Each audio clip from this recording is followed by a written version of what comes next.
Hey guys, welcome sa Janmim TV. Ngayong araw ay ituturo ko naman sa inyo kung paano mag-block ng isang Wi-Fi user sa inyong Converge CTE router. Ito ay para sa mga subscriber na mayroong router na CTE F670L. Ito yung isang version ng router na kulay green yung kanyang dashboard. Kaya simulan na natin guys, pero bago ang lahat, huwag niyong kalimutang mag-subscribe at mag-like at pindutin ang notification bell upang maging updated kayo sa susunod kong mga uploads na video.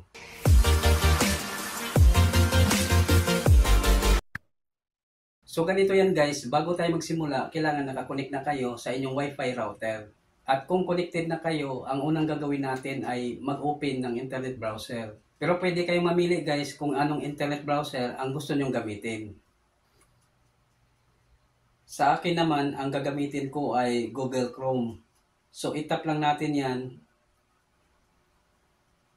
Then pag nag-open na siya, itype lang natin dito sa address bar yung IP address ng Converge router, itong 192.168.1.1.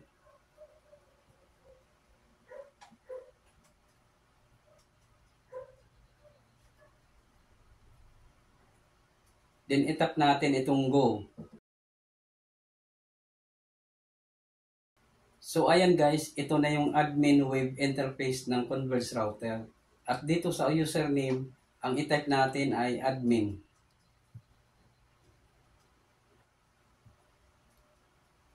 At sa password naman ay converge at ZTE123.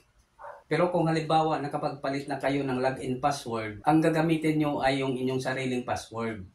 So itatype na natin yung kanyang login password.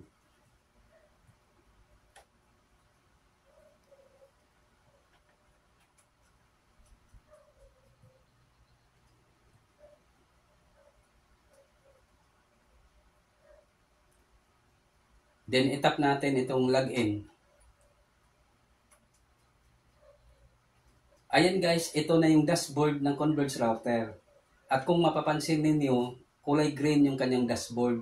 Ito kasi yung unang version ng ZTE F670L. Yung sumunod naman nito ay kulay blue yung dashboard. Then once na nakalagin na tayo, itap lang natin itong network.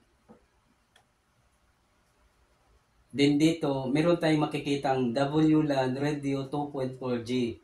Bali, ito yung ginagamit ng karamihang Wi-Fi user. Itap lang natin yan.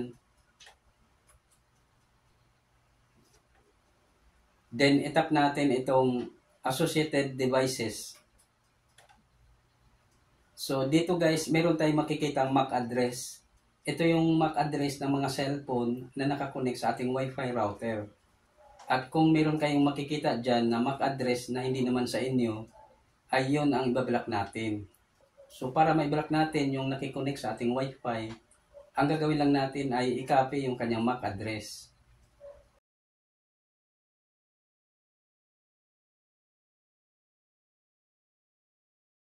Ayan. Then punta na tayo dito sa access control list. Itap lang natin yan. Then dito sa mode, i-select lang natin itong block. Ayan guys, nakaset na siya sa block mode.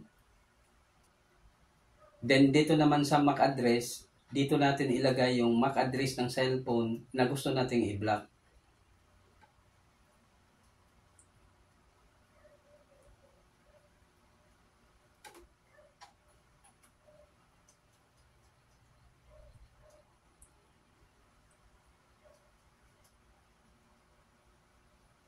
Then itap natin itong add.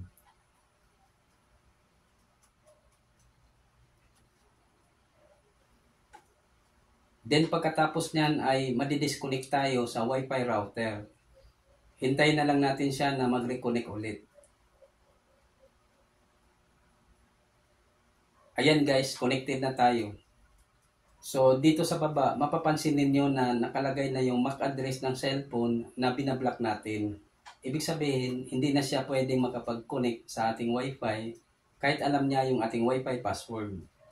At kung sakaling gusto nyo na siyang i-unblock, ang gagawin nyo lang ay itap itong delete dito sa bandang kanan. At para malaman natin kung naka-block na nga talaga, ay itry natin i-connect yung mismong cellphone doon sa ating Wi-Fi router. So dito guys, meron tayong dalawang Wi-Fi internet connection. Itong Janmim at Converge 2.4G. At itry natin mag-connect dito sa Converge 2.4G na kung saan ay naka-block yung ating cellphone. I-tap lang natin yan. Then i-type natin yung kanyang Wi-Fi password.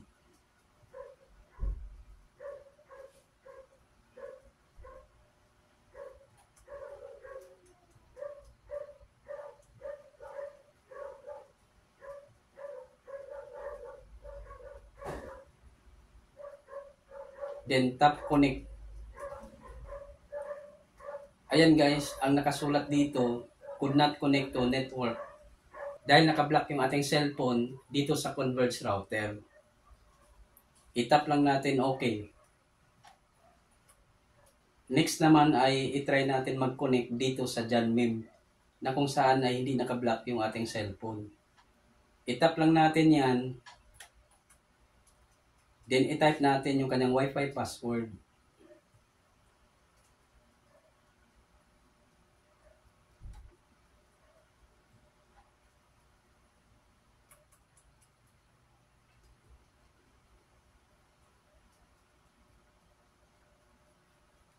Then tap connect.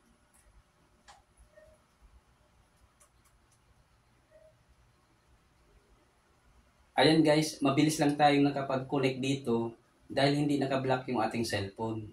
So ayan guys, ganyan lang kadali ang mag-block ng isang Wi-Fi user sa inyong Converge CTE router. Hanggang dito na lang muna at sana'y nakatulong sa inyo ang video na ito. Ako po si Rodolfo Membreve Jr. At huwag niyong kalimutang mag-subscribe at mag-like at pindutin ang notification bell upang maging updated kayo sa susunod kong mga uploads na video. Bye!